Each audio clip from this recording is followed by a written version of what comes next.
que otros se animen y vengan y lean la palabra de Dios, porque ya la reconocemos como una palabra que es viva y eficaz, y se mete en nuestro corazón y en nuestra alma. Así que adelante, hermanos, a seguir cantando al Señor, leyendo la palabra de Dios.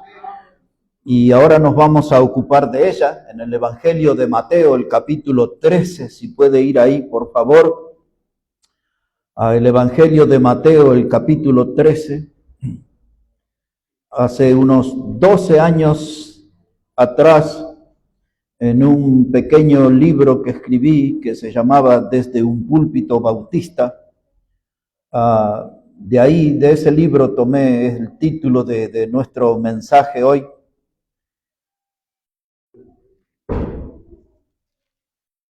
Pero con un contenido nuevo, Y quiero hablarles hoy, ya les voy a explicar también qué es la billutería del diablo. De eso voy a hablar en esta mañana, acerca de la billutería del diablo. Primero leemos en la palabra el Evangelio de Mateo, capítulo 13, verso 45. Dice la palabra de Dios que también el reino de los cielos es semejante a un mercader que busca buenas perlas, que habiendo hallado una perla preciosa, fue y vendió todo lo que tenía y la compró. Quiero leer otra vez. Algunos quizás por primera vez están oyendo esto. Es el Señor Jesucristo el que está hablando en esta parábola.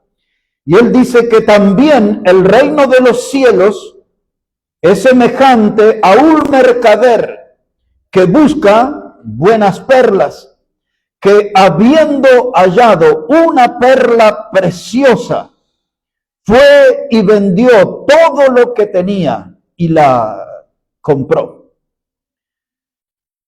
En la historia, hermanos, muchos han discutido acerca de este pasaje y de quién es la perla preciosa. Para mí nunca tuve ninguna duda, es Cristo la perla preciosa en este pasaje. Él es la perla preciosa. Y Él habla de un mercader, de un hombre que valoró esa perla, y ese mercader fue y vendió todo lo que tenía. Se deshizo de todas las cosas de esta vida que le distraían y se quedó con la perla preciosa. Y este pasaje nos enseña a nosotros de tratar de renunciar a todo y quedarnos con Cristo. Amén. Y quedarnos con Cristo, quedarnos con Él y seguir a Cristo y vivir a Cristo y ser bendecido por Cristo y aceptar su desafío, su llamado que dice: aquel que se cree digno de mí, tome su cruz cada día y sígame. Amén. Y que nosotros en el camino podamos ser hallados llevando la cruz de Cristo. Amén. Y ahora ponga atención. No una cruz de imitación. No una cruz más liviana. No una cruz más pequeña. Somos llamados a llevar la verdadera cruz de Cristo. Amén. Cada día. Amén. No es por temporada. Cada día debemos estar en eso. ¿Por qué la verdadera cruz? Porque el diablo tiene su billutería. La palabra billutería es un término que viene del francés y se refiere a los objetos que son de imitación. Se refiere a algunos adornos que son imitación de joyas, pero no tienen material precioso. Son solamente imitación. Y hay algunas que están tan bien hechas de esas joyas que solamente un experto puede darse cuenta cuál es verdadera y cuál no. Y nosotros como creyentes no podemos ser víctimas de un engaño. Necesitamos tener a Cristo, la perla preciosa, la verdadera perla en nuestra vida. Vivir con Él, renunciar a todo, dejar todo y tenerlo a Él como la prioridad, como el centro en nuestra vida. Él tiene que ser el centro en nuestras reuniones, debe ser el centro en nuestro hogar, debe ser el centro en nuestros estudios. Él debe ser nuestro guía en la vida de negocios. Él es la perla preciosa. Y empieza a mirarlo como tal y a valorarlo como tal. Cristo es la perla más preciosa. La billutería, hermanos, son cosas de imitación, pero que no tienen ningún valor. Y el diablo muchas veces viene y le habla al oído a los creyentes, les susurra: no tome tan en serio eso de llevar la cruz. ¿Para qué hacer tanto sacrificio? ¿Para qué hacer tanto esfuerzo? El diablo susurra en el oído de mucha gente: no vaya a esa iglesia que son muy serios y siempre hablan de la Biblia y leen muchos textos. Me hace recordar una persona que me interrogó una vez en la provincia de Jujuy y me dijo: a veces me gustan mucho sus predicaciones, solo no me gusta cuando usa mucho la Biblia. ¿Y para qué está el predicador? Para usar la Biblia, para enseñar la Biblia, para predicar la Biblia. Hermanos, porque en la Biblia está la perla preciosa. La Biblia es la que nos habla acerca de nuestro Señor Jesucristo. Gente me decía en esos años, la provincia de Jujuy: ustedes cantan himnos muy aburridos. Yo les digo: no se confunda, nosotros cantamos himnos solemnes, no aburridos. Puede ser que alguien que canta sea un aburrido, pero los himnos que cantamos no. Son himnos solemnes que ponen a Cristo en el centro. Él es el objeto de nuestra alabanza. Él es el que despierta en nosotros que expresemos gratitud de corazón en la alabanza, porque nos salvó, por las bendiciones que nos da, y cantamos a su nombre. La Biblia nos enseña, como hemos leído hoy, faltó un solo texto hoy, de Colosenses 3:16, que dice lo mismo que leyó en Efesios el hermano, de cantar al Señor con salmos, con himnos y cánticos espirituales. Y como bien dijo el hermano recién, cuando un himno, un cántico me mueve el esqueleto, me hace bailar, es muy notorio que está produciendo un efecto en mi carne, no en mi alma. Pero yo cuando canto un himno espiritual, un cántico espiritual, eso me eleva al Señor, me acerca al Señor, profundiza mi comunión con el Señor. Es algo espiritual. Pero el diablo siempre está hablándole a la gente: usted tiene que ir a otro lugar donde la gente baila, donde el compromiso con la fe no es algo tan importante, que no se hace tanto énfasis en la doctrina. Tiene que ir a esas iglesias donde hay predicadores que ni usan la Biblia, como contaba en el viaje a mi hermano Omar, uno de mis discípulos que ya tiene cierto renombre. Me duele mucho verlo en el púlpito con una computadora. Yo quiero verlo con la Biblia, porque le enseñamos a usar la Biblia, no una computadora en el púlpito. Y algunos dicen: bueno, pero vivimos otros tiempos, son días modernos. Pero la palabra Biblia significa biblos, el libro, no la computadora. Significa el libro, y es el libro de Dios, y es la palabra de Dios, y ella tiene que estar en el púlpito. Y el hombre que está en el púlpito tiene que predicar la Biblia, explicar la Biblia, desarrollar la Biblia, darle alimento al pueblo con la Biblia. El pueblo no viene a escuchar las opiniones del hombre, los pensamientos del hombre. El pueblo viene para escuchar la palabra de Dios. Y si una reunión no tiene la palabra de Dios, es un fracaso esa reunión. Dios es el centro, Dios es el centro. Pero el diablo dice: no la tomen tan en serio. Hay cultos más alegres, hay cultos más divertidos. Son las palabras que usan. Y también dicen: son más entretenidos. A veces dicen los bautistas son gente muy seria. Es que la palabra de Dios hay que tomarla con seriedad. La palabra de Dios es importante, hermano. Hoy hay muchos de los predicadores en los púlpitos frente a las multitudes que se definen como showman. Es el nombre que usan. Es más, ellos le dicen a la gente: no me digan pastor, yo soy un showman. Es decir, una persona que está puesta para ofrecer un espectáculo, un entretenimiento.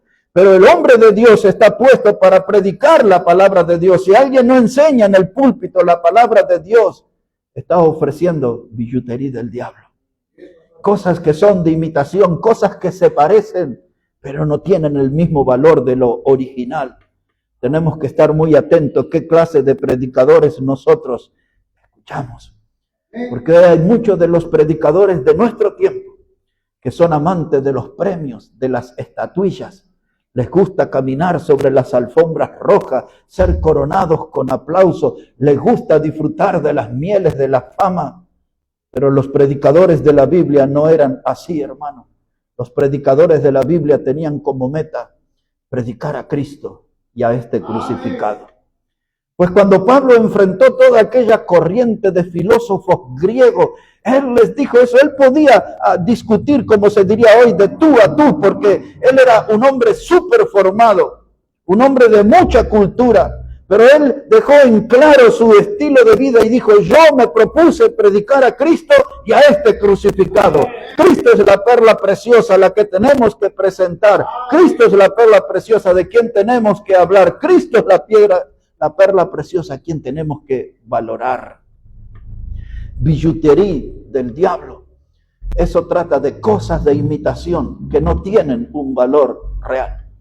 Intentaré, mis hermanos, quizás unos 3 o 4 puntos presentarles a considerar en esta mañana.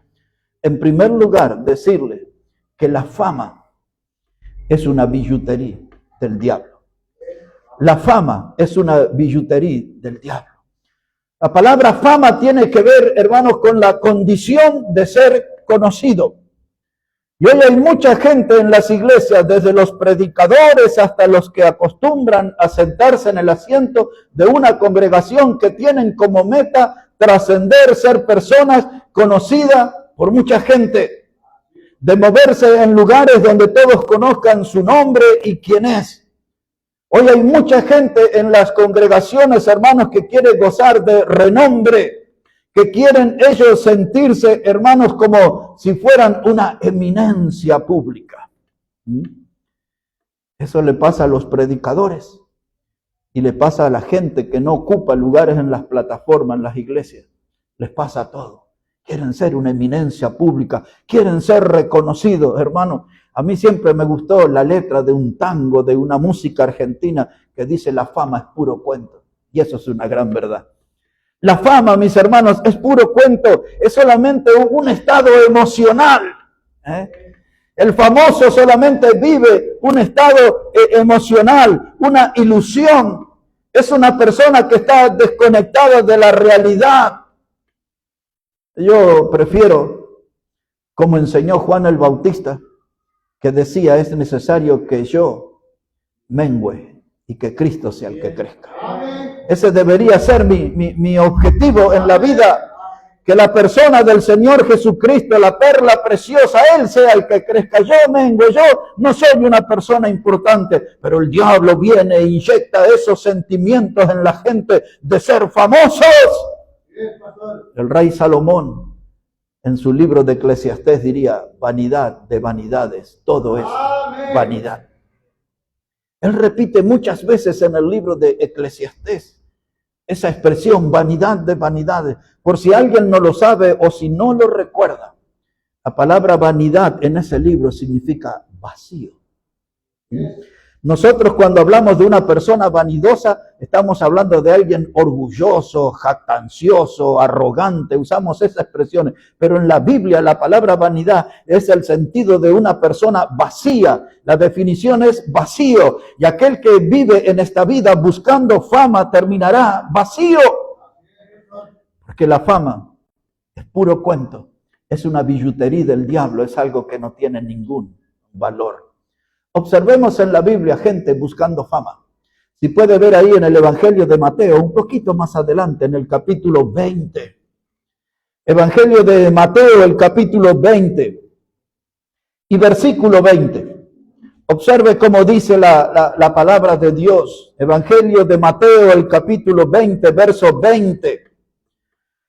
Dice la palabra que entonces se le acercó a Jesús, ¿verdad?, la madre de los hijos de Zebedeo con sus hijos, postrándose ante él y pidiéndole algo. Él le dijo: ¿qué quieres? Y ella le dijo: ordena que en tu reino se sienten estos dos hijos míos, el uno a tu derecha y el otro a tu izquierda. Y entonces Jesús respondiendo dijo, no sabéis lo que pedís. ¿Podéis beber del vaso que yo he de beber y ser bautizados con el bautismo con que yo soy bautizado? Y ellos le dijeron, podemos. Pero después Jesús le enseña a esta mujer que esas cosas le corresponden al Padre. Una madre, como casi todas las madres, que quieren que sus hijos se destaquen en la vida, sobresalgan en algo, pero a veces hay deseos desmedidos en las madres, deseos incontrolados, y presionan sobre la vida de sus hijos para que ellos sean personas trascendentes. Aquí vino la madre de los hijos de Zebedeo, y ellos querían ocupar un lugar en el reino, uno a la derecha y otro a la izquierda. ¿Para qué? Para que todo el pueblo le viera, para que todos supieran que ellos eran famosos, que ellos eran gente destacada. Y esta mujer vino, y a mí me sorprende porque vino y se postró delante del Señor, pidiéndole un gran favor para exaltar el ego de sus hijos, que estén en un lugar de fama. Y así hay muchos en la búsqueda de la fama, pero los que van detrás de ella son gente que terminan vacíos. Cuando nosotros vemos los famosos, esos artistas de la música o los artistas del cine, de Hollywood, de esos lugares, esa gente después de su hora de fama, su cuarto de hora de fama, y luego les agarran grandes depresiones. Muchos de ellos caen en el olvido después de alguna canción que trascendió, de alguna película que les hizo famoso, y la historia es bien repetida. Caen en depresiones, caen en adicciones, y no pocos de ellos terminan en el suicidio. ¿De qué sirve la fama? Hace unos pocos días, era un hombre de mi generación, pero se llamaba Jay Hackman, un actor súper famoso. Ahora creo que tenía 91 años. Lo encontraron hace 2 semanas casi, muerto. Su esposa estaba muerta, mucho más joven, y el perro muerto.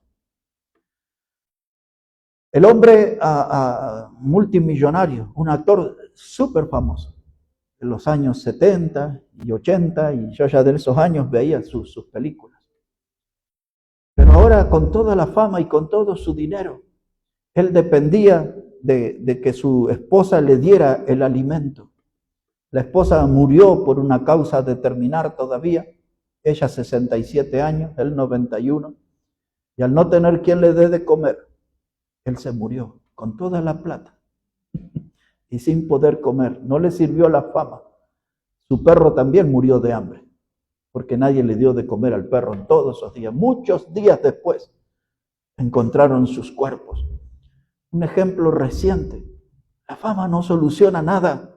La fama es puro cuento. No ayuda en las emergencias de la vida, mis hermanos. Muchos de estos artistas, como les dije, terminan, hermanos, allí deprimidos, esclavizados al alcohol. Muchos de ustedes no son del cine, pero hay un actor muy famoso, bien alto, como 2 metros, Ben Affleck se llama. Como actor ha sido muy famoso de muchas películas, tuvo un matrimonio con una actriz famosa también, Jennifer López, y por el alcohol y todas esas cosas, ese matrimonio se destruyó, y después de no sé cuántos años, creo que como 20, algo así, volvieron a reencontrarse y a casarse, y ya se volvieron a separar también, parece. Pero la vida de ese hombre tan famoso era uno de esos galanes de Hollywood, pero estaba perdido en el alcohol, y muchas veces lo confesó. Y así tanto de los más famosos que el cine a veces ofrece, porque la fama es una billutería del diablo, es una perla falsa. Y muchos creen que tienen lo más valioso, el tesoro más importante, pero la única perla preciosa es Cristo. Amén. Él es el que tenemos que asegurarnos de tenerlo en nuestra vida, de estar con Él, de andar con Él. Porque la fama, mis hermanos, es una billutería del diablo. En segundo lugar, lo que también es una billutería del diablo es el poder. Mucha gente quiere ser poderosa. En el mundo de los empresarios, Hay gente que quiere ser poderosa, manipular, manejar grandes empresas. En el mundo de la política, muchos quieren ser poderosos. La gente quiere ser poderosa, pero el poder que puede exhibir el hombre es una perla falsa, es una billutería del diablo. Busquemos en la palabra acerca de un hombre que se llamaba Simón. Busque ahí, por favor, en el libro de Hechos de los Apóstoles, capítulo 8. El libro de Hechos de los Apóstoles, el capítulo 8. Y ahí vamos a poner nuestra mirada en el versículo 17. Este hombre hacía magia, este hombre engañaba a la gente diciendo que tenía sus poderes, era lo que hoy llamaríamos un ilusionista. Pero la gente creía que él era una persona poderosa. Y miren lo que pasó. Les voy a leer el versículo 9 para que entiendan de quién estamos hablando. Hechos de los Apóstoles, capítulo 8, versículo 9 primero. Dice, pero había un hombre llamado Simón, que antes ejercía la magia en aquella ciudad y había engañado a la gente en Samaria, haciéndose pasar por algún grande. Y a este oían atentamente todos, desde el más pequeño hasta el más grande, diciendo, este es el gran poder de Dios. Y le estaban atentos porque con sus artes mágicas les había engañado mucho tiempo. Pero cuando creyeron a Felipe, que anunciaba el evangelio del reino de Dios y el nombre de Jesucristo, se bautizaban hombres y mujeres. Ahora aquí está, hermanos, un hombre, Simón, se sentía poderoso con sus artes mágicas, engañaba a la gente. Todos creían que era el poder de Dios que estaba en ese hombre, pero un día su fama decayó y su poder también. Porque apareció un predicador, el que nosotros conocimos, que predicó en el desierto a aquel eunuco y le bautizó. La Biblia dice que era uno de los diáconos de la primera iglesia, se llamaba Felipe el evangelista.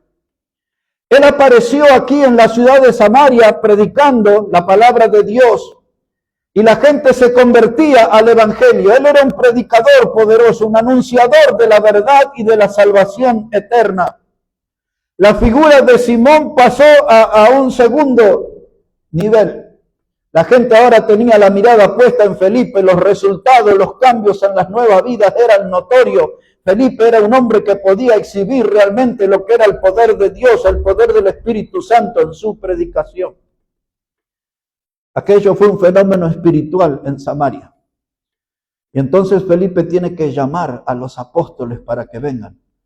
Porque en ese tiempo, en esa etapa que nosotros los teólogos le llaman de transición, los apóstoles podían imponer las manos. Los apóstoles, lo que eran parte del grupo de los 12, no otros. Y la gente recibía el Espíritu Santo. Eso es lo que pasó aquí en Samaria. Entonces cuando vino Pedro e hizo esto, este hombre quiso tener ese poder de transferir el don. Y miren lo que sucede, versículo 17. Dice la palabra de Dios. Era Pedro y Juan los que imponían las manos. Llegamos a verso 17 y dice, entonces los que les imponían las manos y recibían el Espíritu Santo, cuando vio Simón que por la imposición de las manos de los apóstoles se daba el Espíritu Santo, les ofreció dinero, diciendo, dadme también a mí este poder, para que cualquiera a quien yo impusiere las manos reciba el Espíritu Santo. Y entonces Pedro le dijo, tu dinero perezca contigo, porque has pensado que el don de Dios se obtiene con dinero. No tienes tu parte ni suerte en este asunto, porque tu corazón no es recto delante de Dios. Arrepiéntete pues de esta tu maldad y ruega a Dios si quizás te sea perdonado el pensamiento de tu corazón, porque en hiel de amargura y en prisión de maldad veo que estás. Eso le dice Pedro. Un hombre que estaba obsesionado con el poder, ¿Cuánta plata había ganado él engañando a la gente? Había acumulado riquezas y ahora estaba dispuesto a ofrecer todo ese dinero para tener poder. Este hombre es la figura, es el retrato de muchos que andan en la búsqueda del poder. Muchos de los predicadores de nuestro tiempo, note que esto se hacía solo por los apóstoles. Cuando se terminó el apostolado con Juan, nadie más pudo hacer eso. Muchos de esos hoy sinvergüenzas que andan sueltos, imponen manos y hacen ese tipo de cosas y reparten unciones y términos así usan a cambio de dinero. Hay muchos de esos mercaderes del diablo, mercenarios de la fe en nuestro tiempo. Que Dios nos libre a todos de caer en esas garras. Eran como Simón, pero Simón lo que quería era poder, no importa cuánto dinero me cuesta. Pero me encanta Pedro porque le dice, tu dinero perezca contigo. Veo que estás en hiel de amargura y no eres recto para con Dios. Y esos son los predicadores que necesitamos, que digan las cosas como son. Después hubo allí un gran movimiento en ese lugar. La gente pudo distinguir dónde estaba el poder de Dios. Pero así como este hombre Simón, hay muchos que ambicionan un poder, ser un gran político, un gran empresario, estar en un lugar donde yo pueda manejar, ser el gran gerente. Observe el libro de Daniel, el capítulo 4. Le hablaré de un hombre más conocido que también andaba allí en la ola del poder. Observe un momento el libro del profeta Daniel en el Antiguo Testamento, capítulo 4. Observe allí versículo 27. Comenzaré leyendo ahí para ustedes Daniel, el capítulo 4, versículo 27. Y este hombre andaba ahí en la ola del poder. Ustedes vieron esos que usan la tabla, los que hacen surf. Este surfeaba en las olas del poder. Se llamaba Nabucodonosor. Mire cómo dice la palabra de Dios aquí. Daniel capítulo 4, versículo 28 voy a leer. Dice, todo esto vino sobre el rey Nabucodonosor. Al cabo de 12 meses paseando en el palacio real de Babilonia, habló el rey y dijo, ¿no es esta la gran Babilonia que yo edifiqué para casa real con la fuerza de mi poder y para gloria de mi majestad? Aún estaba la palabra en la boca del rey cuando vino una voz del cielo. A ti se te dice, rey Nabucodonosor, el reino ha sido quitado de ti y de entre los hombres te arrojarán y con las bestias del campo será tu habitación y como a los bueyes te apacentarán y 7 tiempos pasarán sobre ti hasta que reconozcas que el Altísimo tiene el dominio en el reino de los hombres y lo da a quien Él quiere. Amén. Ahora, si alguien no está enterado, Babilonia era el imperio mundial. Era el poder que reinaba en este mundo y su cabeza visible era Nabucodonosor. Si ustedes recuerdan en el capítulo 2, cuando apareció aquella imagen con la cabeza de oro, el profeta Daniel le dijo, la cabeza eres tú, la cabeza de oro. Y este rey se sentía todopoderoso. Sale a pasear quizás por los jardines de Babilonia, pues una de las famas que se ganó el imperio de los babilonios eran sus jardines colgantes. Para que ustedes tengan una idea, el lugar donde comían, donde se servía el almuerzo, era un lugar de 16 cuadras, preparado ahí. Todo era ampuloso, ostentoso. Nadaban en las riquezas. Y este hombre se sentía hinchado de poder. Y en uno de esos paseos, mira la bella Babilonia de aquellos días. Toma aire profundo, hincha su pecho y dice, esta es la gran Babilonia que yo edifiqué. ¡Wow! Pero no solamente dice, es la gran Babilonia que yo edifiqué. Noten el versículo 30 en la parte final. Dice, para la casa real, con la fuerza de mi poder y para gloria de mi majestad. Es decir, que él se sentía poderoso. Esto es por mi genialidad, por mi talento, por mi poder, por la fuerza. Soy el más poderoso de este mundo. Y esto lo estoy haciendo para gloria de mi majestad, para exaltarme, ponerme en el punto más alto. Ese era el sentimiento. Y eso es lo que siente la gente que anda en la búsqueda del poder en nuestros días también. Sentirse en el punto más alto, todopoderoso. Pero para mal de Nabucodonosor, se oyó una voz desde el cielo. Y esa voz desde el cielo le anunciaba que su reino iba a ser quitado. Y nosotros sabemos que fue a su descendiente Belsasar en el capítulo 5 de Daniel, cuando apareció aquella mano en la pared. Recuerdan que escribió Mene, Mene, Tekel, Uparsin, tu reino fue cortado y entregado a los medos y a los persas. De eso le estaba hablando Dios, tu reino será quitado. Y ahora le dice algo tremendo a ese que se sentía todopoderoso. Dice, por 7 tiempos, es decir, por 7 años, vas a convivir con las bestias salvajes. Beberás del rocío junto con ellas, comerás la comida que comen las bestias, y después, si usted sigue leyendo, va a notar cómo le creció el cabello, las uñas, todo, el rey todopoderoso, 7 años. Pero había una lección que él tenía que aprender. Y nosotros también, si tenemos pretensiones de poder. Y nosotros también, si tenemos pretensiones de poder.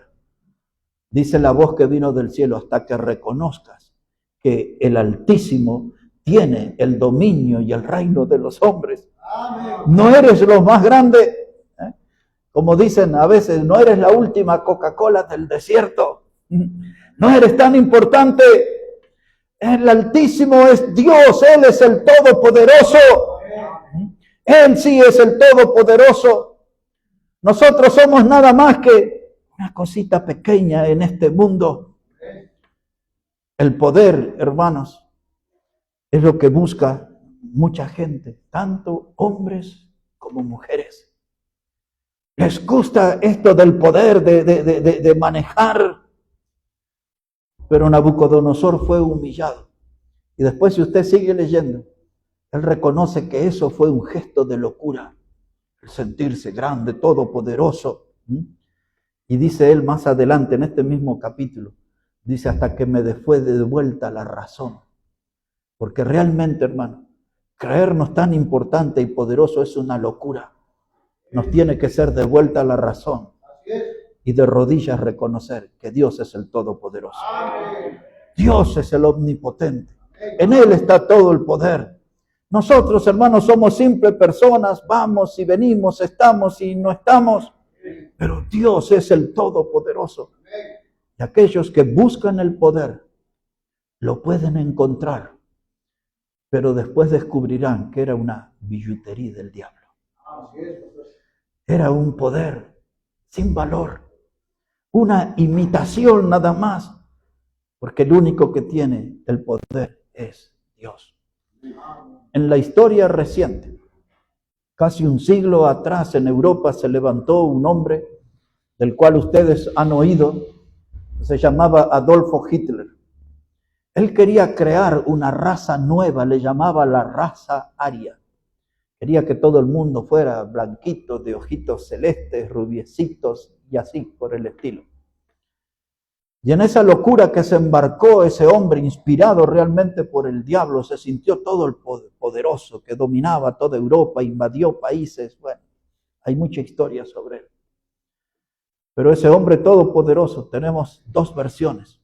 La versión oficial es que cuando entran las tropas aliadas, él se dispara, se quita la vida.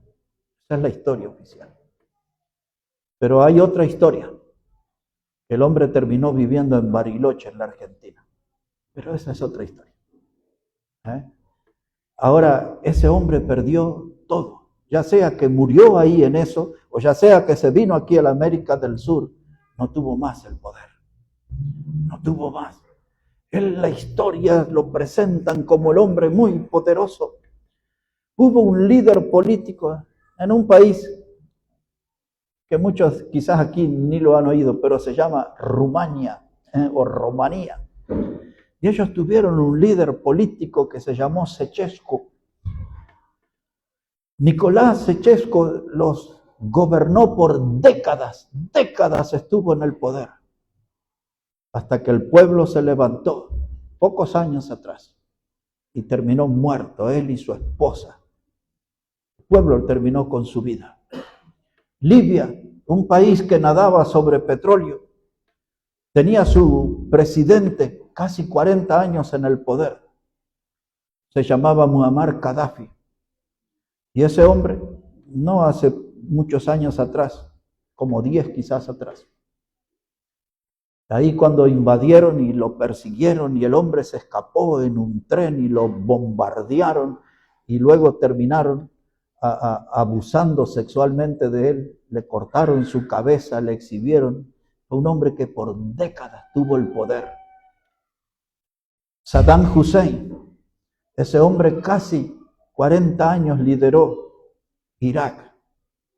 Y cuando los aliados entraron, ya en su segunda vez, la primera fue en el año 91, la segunda vez cuando entraron los países aliados, ese hombre, un hombre que dio una conferencia conmigo fue el sargento que lideró la captura de este presidente. En Santa Cruz de la Sierra dimos esa conferencia. Y este hombre fue encontrado en una alcantarilla, con toda la fortuna, con el poder que tuvo. Él se sentía la reencarnación de Nabucodonosor. Él mandó a reconstruir la Torre de Babel y Nínive y todas esas cosas de antes. Y allí terminó su vida en una alcantarilla. Y también lo sacaron de ahí, después lo ahorcaron, fue humillado. Esa gente son de nuestro tiempo.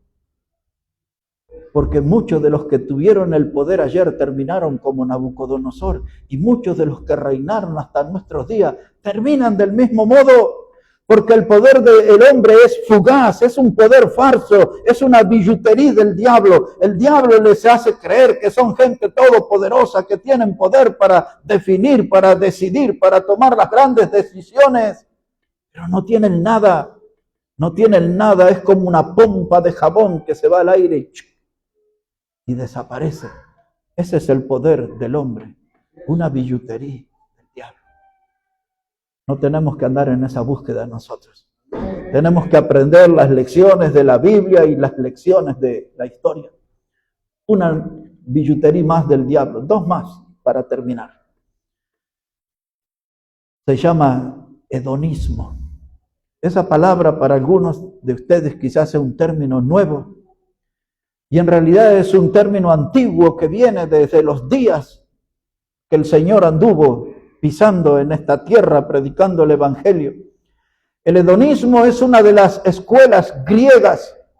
Hace un cuarto de siglo atrás eso resurgió, reapareció en la escena y el término ahora se usa también. Hedonismo. Lo que esa palabra significa es la búsqueda del placer en cualquiera de su forma. Eso es el hedonismo.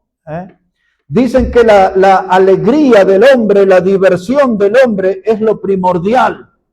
El hombre tiene que buscar la alegría de cualquier forma. Volvamos un momento, hermanos, al libro de los Hechos de los Apóstoles, capítulo 17, para que tengan una idea de lo que es el hedonismo y cómo está hoy entre nosotros.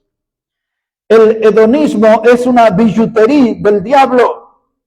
El diablo es el que alienta a la gente de nuestro tiempo que encuentren cada clase de diversión, por más loca que sea, mientras ellos sean felices, entonces hay que darle para adelante y a ellos le llaman hedonismo. Si llegó al libro de Hechos de los Apóstoles, el capítulo 17, Pablo predicó en Tesalónica, después en Berea, y llega a Atenas, a la capital de Grecia. Allí predicó en el Areópago. Y mire, se encuentra con esta gente. Hechos el capítulo 17, verso 17. Hechos 17, verso 17. Habla de Pablo y dice, así que discutía en la sinagoga con los judíos y piadosos, y en la plaza cada día con los que concurrían. Y algunos filósofos de los epicúreos y de los estoicos disputaban con él, y unos decían, ¿qué querrá decir este palabrero? Ahora, hoy, hermanos, hay una corriente de filosofía que se practica mucho acá en Buenos Aires y la provincia que llaman los estoicos. Mucha gente se enganchó en esa filosofía en estos días que estamos viviendo. Y ahí Pablo debatía con los epicúreos, era el nombre del líder de esa secta, era una rama de la filosofía, pero en realidad era como una secta. Y ellos, los que buscaban estos grupos, era el hedonismo, la búsqueda del placer en cada forma que pudieran hallarlo.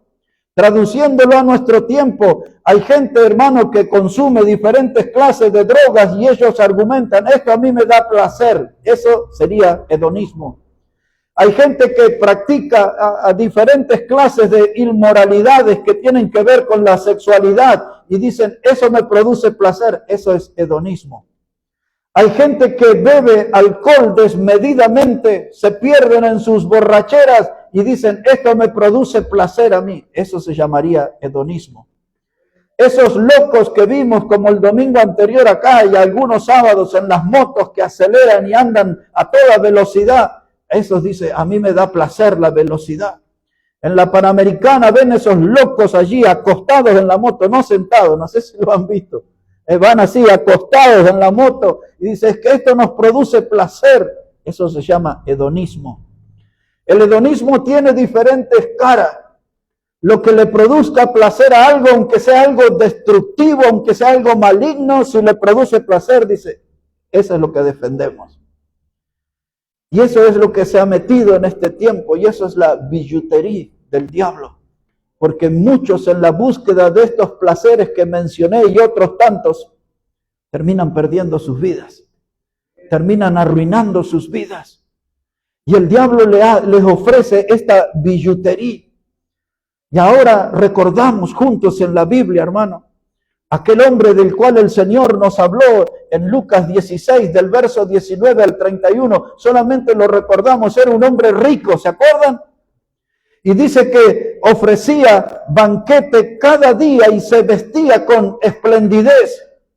Cada día, hermano, los mejores manjares que eran conocidos estaban en la mesa de ese hombre. Todos los días se entrenaba una vestimenta nueva, una ropa palaciega, dice, se vestía con esplendidez.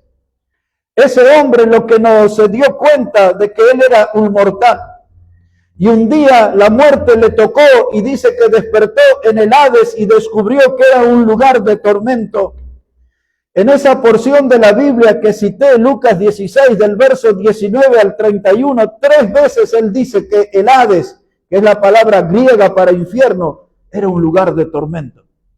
Ese hombre, como dije alguna vez, ya no disfrutaba de los placeres del hedonismo, ya no estaba a su favor los caramelos de la vida. Su vida pecaminosa le llevó a un lugar de tormento, una llama insoportable, un hombre desesperado que pedía por favor a Abraham que envíe a Lázaro, el que había sido mendigo en esta vida, que moje su dedo en agua, para refrescar su garganta. Estaba en un estado de desesperación, pero ese hombre abrazó la doctrina del hedonismo, buscó todos sus placeres carnales, sus placeres alimentarios, sus placeres que le producía la vestimenta nueva cada día. El hablar vanidades con otras personas le producía placer, pero luego experimentó el tormento del infierno. Porque el hedonismo, hermano, es una billutería del diablo, es una perla falsa.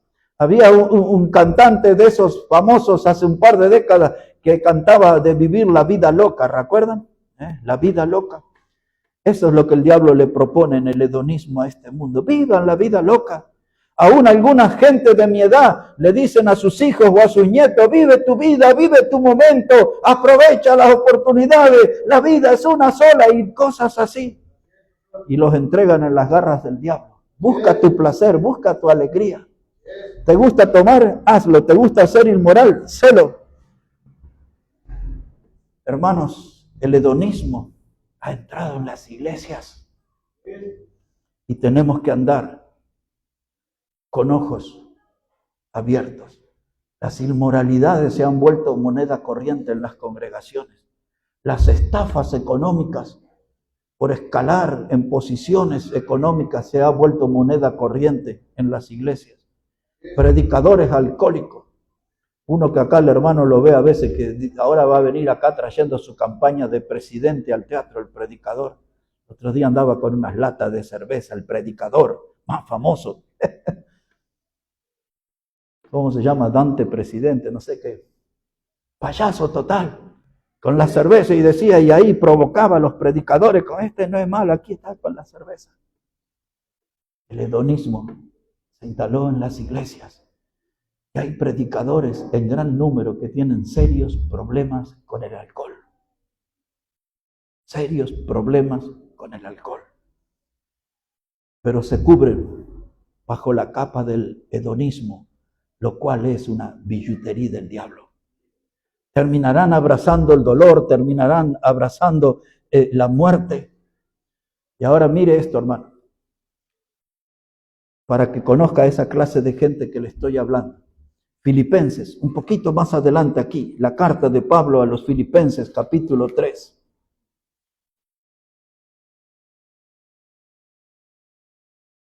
Filipenses, el capítulo 3, versículo 17. Para que la Biblia hable de esta gente. Mire cómo dice la palabra de Dios, Filipenses, el capítulo 3, versículo 17. Dice, hermanos, sed imitadores de mí y mirad a los que así se conducen según el ejemplo que tenéis en nosotros. Porque por ahí andan muchos, de los cuales os dije muchas veces, y aún ahora lo digo llorando, dice Pablo, que son enemigos de la cruz de Cristo. ¿Qué hace esa gente, hermano? Lo que dice el verso 19.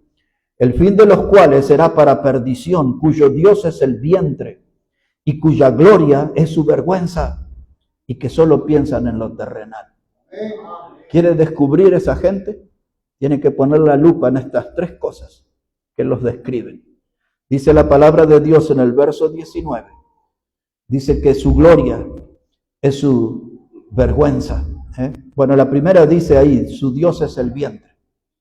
Y ahí dicen estos predicadores, y estuvimos en el hotel tal 5 estrellas porque Dios nos dio ese lugar y comimos unas ostras y luego participamos de un caviar, y empiezan a contar de todas esas comidas porque buscan impresionar al auditorio para que la gente diga, yo quiero comer lo que ese predicador come, yo quiero ser como él, quiero estar en ese hotel de 5 estrellas.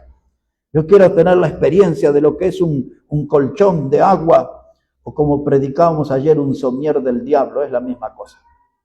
Un somier del diablo. Y ahí están ellos contando las grandes comidas, y de los sacrificios que se obtuvo. ¿Sabe qué, hermano? Esto no era nada con el mensaje, pero cuando le hablé de Saddam Hussein y de ese militar que dio una conferencia conmigo, él me contó, entre muchas cosas que me contó, cuando estaba en Irak, le recibió a él un príncipe, y dice que le llevó a un lugar que era como un acuario, así todo, unas habitaciones enormes, y ahí había toda clase de peces, y el príncipe le dice al sargento dice, elija cuál quiere comer, y él no sabía qué hacer. Y bueno, y eligió a uno, y allá se tiró uno al agua, me contó, y dice, y trajo al pez y lo trajo al príncipe, y el príncipe le mostró al sargento, este conocido mío, y le dijo, ¿es este el que usted eligió? Y él dice, qué sé yo si era, pero le dije sí, y menos mal que le dije que sí, porque si no era ese, le quitaban la vida al que lo trajo. Hay gente, hermanos, que está en todo ese tipo de cosas. Hay un mundo ahí en el cual andan muchos predicadores de las grandes comidas, de cosas así, ostentosas. Eso es una billutería del diablo. Estos predicadores que cuentan para mandarse la parte de las cosas que comen por allí, Dice la Biblia, tenga cuidado porque el Dios de ellos es el vientre. El Dios de ellos es el vientre. Ellos no toman sopitas de maní, ni de cauli, ni de ninguna de esas cosas que hacemos nosotros. No andan con salchipapa, ni picante de pollo. No, ellos están en otro nivel. Pero su Dios es el vientre. Y en sus prédicas hablan de todas esas cosas con las que los recepcionan y le rinden honores. Y ahora dice, y su gloria es su propia vergüenza. Y aquí está el jet. ¿Sabes cuántos predicadores tienen aviones? Y salen al público a decir, dice, no, porque ya no queremos andar esperando en los aeropuertos y todo eso, y entonces perdemos tiempo y le pedimos a Dios. Y aquí tenemos. Ahora en Estados Unidos está preso uno que tiene como 80 años y tiene toda una flota de aviones, él solo para moverse. Loco. Kenneth se llama. Hermanos, su gloria es su propia vergüenza. Dios me regaló este auto de alta gama, ¿no? Aquí está, mire, este es alemán, pero también tengo el otro francés aquí. Y nosotros ahí tenemos, dice, su gloria es su propia vergüenza. Las grandezas que cuentan estos predicadores y en las iglesias otros empiezan a competir. Yo quiero ser como ese predicador, quiero tener lo que tiene tal persona. Y aparece un empresario en la iglesia y yo quiero tener lo que él tiene, comer lo que él tiene. Su Dios es el vientre, su gloria es su propia vergüenza. Y termina diciendo el texto, solo piensan en lo terrenal. No les preocupa nada de lo eterno. No les preocupa la palabra de Dios, no les preocupa las almas que se pierden, no les preocupa edificar a los hermanos en la fe. Ellos solo piensan en lo terrenal, son mundanos porque son adeptos del príncipe de este mundo que es Satanás. Dice Pablo, descúbrelo, no esperes que el predicador te dé las indicaciones de cómo darte cuenta. Lee la Biblia y el que reúna estas tres condiciones, ese es un lobo rapaz, ese es un falso profeta. Por eso Pablo cuando escribió dijo, yo lo digo a esto llorando. Y Pablo dice, cuidado, ellos son enemigos de la cruz de Cristo. Porque ni la Biblia usan en sus púlpitos. Mis hermanos, billutería del diablo. La billutería del hedonismo. Y lo último, porque nos tenemos que regresar a casa, hermano, hoy. La última que les hablaré es sobre el materialismo. El materialismo es una billutería del diablo. Observe un poquito el Evangelio de Mateo, si puede ir allí. 2 pasajes nomás para leer y terminamos. El Evangelio de Mateo, capítulo 13. Habíamos empezado en ese capítulo. Capítulo 13 y el versículo 22. Evangelio de Mateo, el capítulo 13 y el versículo 22. Esto también se encuentra en Lucas 8 porque habla sobre la parábola del sembrador. Pero observe cómo dice Mateo 13, 22. Dice, el que fue sembrado entre espinos, este es el que oye la palabra, pero el afán de este siglo y el engaño de las riquezas ahogan la palabra y se hace infructuosa. Todo en el contexto, el Señor explicó que el sembrador es el predicador, que la semilla es la palabra de Dios, que el campo es el mundo. Él explica todo eso en el contexto. Y explica que la semilla cayó en 4 terrenos. Una cayó al costado del camino, vinieron las aves y se la comieron. Las aves representan al diablo. El diablo se lleva la palabra de Dios para que no haga un efecto de salvación en las almas. Y luego habla allí de otra que cayó entre piedras, refiriéndose a creyentes que no echan raíz, porque ninguna planta crece entre las piedras, sino un crecimiento muy limitado. Y eso es lo que vemos en las iglesias, gente que crece en el conocimiento del Señor, muy poquito. Están ahí, esa palabra está entre piedras. Y luego habla de esta de entre espinos, de gente que escucha bien la palabra, se entusiasma, pero luego las riquezas de este mundo le atraen. El materialismo le atraen y abandonan allí el camino del Señor. Y ellos son descritos aquí como gente entre espinas. La espina no permite que una planta se desarrolle. Y así como el materialismo impide el crecimiento y la buena comunión con Dios. Se lo voy a poner en el último ejemplo y el último texto que voy a usar para que usted tenga una idea clara de lo que la Biblia habla sobre las riquezas. En Eclesiastés capítulo 5, y ese es el final, hermanos. Eclesiastés el capítulo 5 y el versículo 12. Eclesiastés el capítulo 5, versículo 12. Y esta mañana ya estamos en el final de la presentación de nuestro tema, la billutería del diablo. Recuerde que lo que vale la pena, hermanos, es la perla preciosa. Cristo es la perla preciosa, la que hemos encontrado en Mateo 13, 45, 46. Pero el diablo viene a reemplazar con billutería, con objetos, con adornos que no están hechos de material precioso. Y muchos creyentes agarran esas cosas que son un engaño. Y ahora, en este último punto, hablando sobre el materialismo, Eclesiastés 5, verso 12, lo voy a leer de un modo lento para que pueda absorber lo más posible de esta enseñanza. Amén. Eclesiastés 5, verso 12, dice, dulce es el sueño del trabajador. Amén. Coma mucho o coma poco, pero al rico no le deja dormir la abundancia. Amén.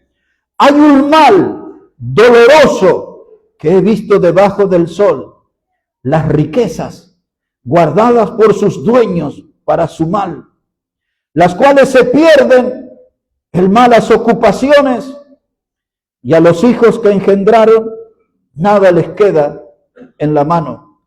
Como salió del vientre de su madre desnudo, así vuelve, yéndose tal como vino, y nada tiene de su trabajo para llevar en su mano. Este también es un gran mal, y que como vino así ha de volver. ¿Y de qué le aprovechó trabajar en vano?